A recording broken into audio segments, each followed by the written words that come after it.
दूसरे दिन ऋषि विश्वामित्र ने अपनी मंडली के साथ प्रातःकाल ही जनकपुरी के लिए प्रस्थान किया। चलते चलते वे विशाला नगरी में पहुंचे। इस भव्य नगरी में सुंदर मंदिर और विशाल अट्टालिकाएं शोभायमान हो रही थीं। वहां की बड़ी बड़ी दुकानें अमूल्य आभूषणों को धारण किए हुए स्त्री पुरुष आदि नगर की संपन्नता का परिचय दे रहे थे। चौड़ी चौड़ी और साफ सुथरी सड़कों को देखकर ज्ञात होता था कि नगर की रख रखाव और व्यवस्था बहुत ही सुंदर और प्रशंसनीय थी। विशाला नगरी को पार करके वे सभी मिथिलापुरी पहुंचे। उन्होंने देखा कि नगर के बाहर सुरम्य प्रदेश में एक मनोहर यज्ञशाला का निर्माण किया गया था और वहां पर विभिन्न प्रांतों से आए हुए वेदपाठी ब्राह्मण मधुर ध्वनि में वेद मंत्रों का सस्वर पाठ कर रहे थे। शोभायुक्त यज्ञ मंडप अत्यंत आकर्षक था, जिसे देखकर राम ने कहा, हे गुरुदेव, इस यज्ञशाला की छटा मेरे मन को मोह रही है और विद्वान ब्राह्मणों के आनंददायक मंत्रोच्चार को सुनकर मैं पुलकित हो रहा हूँ। कृपा करके इस यज्ञ मंडप के समीप ही हम लोगों के ठहरने की व्यवस्था करें ताकि वेद मंत्रों की ध्वनि हमारे मन मानस को निरंतर पवित्र करती रहे।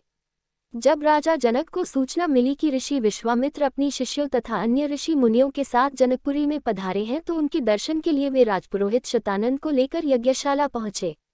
पाद्य अर्घ्य आदि से विश्वामित्र जी का पूजन करके राजा जनक बोले, हे महर्षि, आपने यहाँ पधार कर और दर्शन देकर हम लोगों को कृतार्थ कर दिया है। आपकी चरणधूलि से यह मिथिला नगरी पवित्र हो गई है। फिर राम और लक्ष्मण की ओर देखकर बोले, हे मुनिव, आपके साथ ही परम तेजस्वी सिंह शावक जैसे अनुपम सौंदर्यशाली दोनों कुमार कौन हैं? इनकी वीरतापूर्ण आकृति देखकर प्रतीत होता है मानो ये किसी राजकुल के दीपक हैं। ऐसे सुंदर सुदर्शन कुमारों की उपस्थिति से यह यज्ञशाला वैसी ही शोभायुक्त हो गई है जैसे प्रातःकाल भगवान भुवन भास्कर के उदय होने पर प्राची दिशा सौंदर्य से परिपूर्ण हो जाती है। कृपा करके अवगत कराइए कि ये कौन हैं, कहाँ से आए हैं, इनके पिता और कुल का नाम क्या है। इस पर ऋषि विश्वामित्र ने राजा जनक से कहा, हे राजन, ये दोनों बालक वास्तव में राजकुमार हैं। ये अयोध्या नरेश सूर्यवंशी राजा दशरथ के पुत्र रामचंद्र और लक्ष्मण हैं। ये दोनों बड़े वीर और पराक्रमी हैं। इन्होंने सुबाहु तारका आदि के साथ घोर युद्ध करके उनका नाश किया है। मारीच जैसे महाबली राक्षस को तो राम ने एक ही बाण से 100 योजन दूर समुद्र में फेंक दिया। अपने यज्ञ की रक्षा के लिए मैं इन्हें अयोध्यापति राजा दशरथ से मांगकर लाया था।